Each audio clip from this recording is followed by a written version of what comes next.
Baik, di sini kami akan menjelaskan tentang siklus akuntansi dari perusahaan jasa yang telah kami datangi, yaitu perusahaan jasa Laundry 88 yang dikelola oleh Bu Santi. Berikut dapat kita lihat transaksi-transaksi yang dilakukan Laundry 88 di bulan Oktober, mulai dari tanggal 1 hingga tanggal 31 Oktober.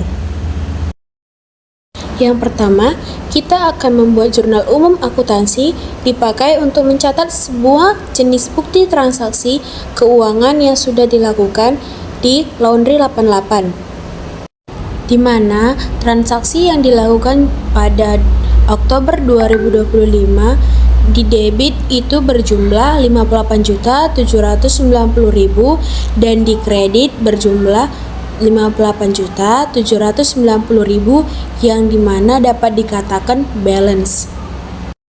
Setelah jurnal umum, kita melakukan pencatatan di jurnal penyesuaian yang digunakan untuk melakukan proses penyesuaian terhadap saldo-saldo akun, yang dimana kita dapat melihat total jurnal penyesuaian di debit itu berjumlah 15.500 dan di kredit itu bertotalkan 15.500. Setelah melakukan pencatatan di jurnal penyesuaian, kita masuk ke buku besar akuntansi, adalah di mana bagian paling penting dalam sistem akuntansi suatu perusahaan jasa yang digunakan untuk mencatat dan mengelola transaksi keuangan. Yang pertama, akun kas, yang dimana saldo akhir kas itu berjumlah 23.810.000. Yang kedua, ada akun peralatan yang saldo akhirnya bertotal 30 juta.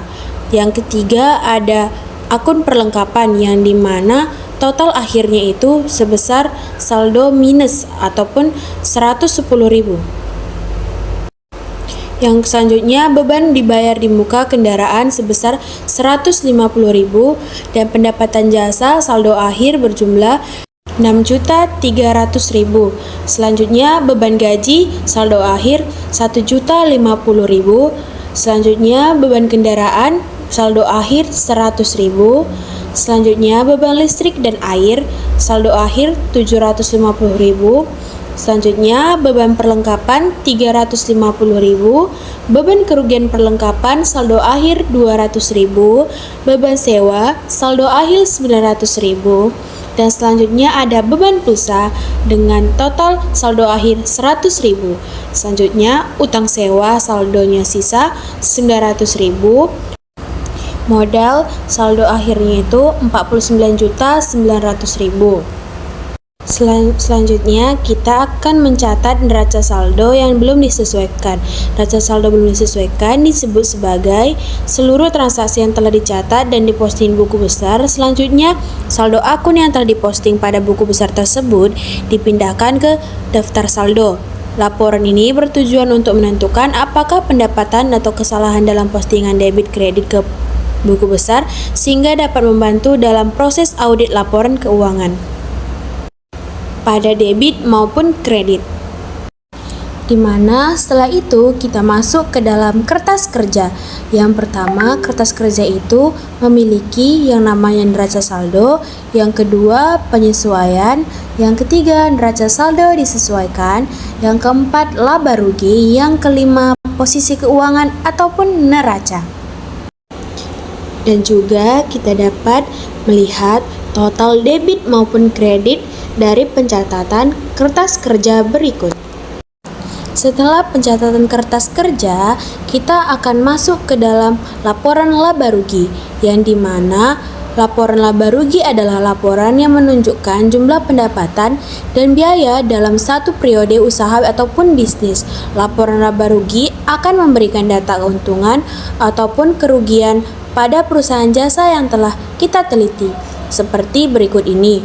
Total beban itu berjumlah 3.450.000 dan laba bersihnya itu bertotalkan 2.850.000. Selanjutnya, kita akan mencatat neraca ataupun laporan posisi keuangan.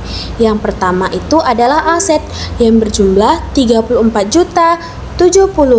Yang kedua, kewajiban totalnya itu adalah 900.000. Dan selanjutnya ada ekuitas yang berjumlahkan 52.950.000. Dari pencatatan transaksi sebelumnya, kita akan melakukan pencatatan terakhir, yang dimana pencatatan terakhir itu adalah jurnal penutup yang terdiri dari debit dan kredit. Nah, jumlah debit itu bertotalkan 12.600.000 dan juga kreditnya itu bertotalkan 12.600.000. Sekian penjelasan dari kami mengenai transaksi keuangan yang telah kami lakukan di perusahaan jasa yang dikelola oleh Bu Siti, yaitu Jasa Laundry.